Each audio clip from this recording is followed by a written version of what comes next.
Hey, I'm Kyle from the San Antonio Orthopedic Group, and I am an orthopedic technician here to go over some basic cast care as well as how to keep your cast clean and dry while you have to wear a cast for the next couple of weeks. All right, so while we're wearing a cast, there's a couple of rules that we have to follow to make sure that our extremities are safe while we're wearing our cast.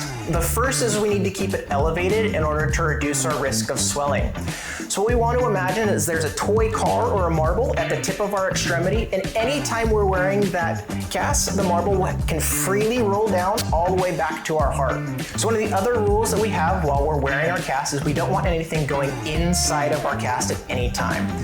That means even when it's itchy, we can't stick any pens or pencils, no coat hangers or rulers, nothing goes inside of our cast, and that's really important because we can't see the skin while our cast is on. So we don't want to accidentally cut or scratch our skin on the inside of our cast. It can lead to a lot of issues and infections down the road.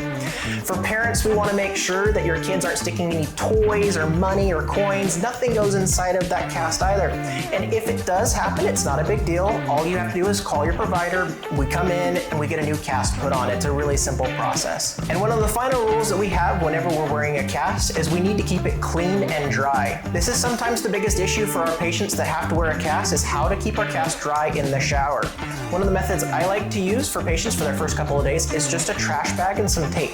It's really simple. Most of you have all of these materials lying around at home. I recommend putting a hand towel on the top of the cast. That way if any water seeps through that tape barrier, it's going to get caught and collected by the hand towel before it reaches the cast, so you don't end up with a wet cast having to come back and see us again. It would be good to order a cast protector for the long term if you're going to be wearing a cast for multiple weeks on end, and we'll have a link listed down below so you can pick up the one that we recommend. I do like to use the same method as well with the cast protector, but the cast protector does a much better job about creating a watertight barrier around your skin so you end up with less issues.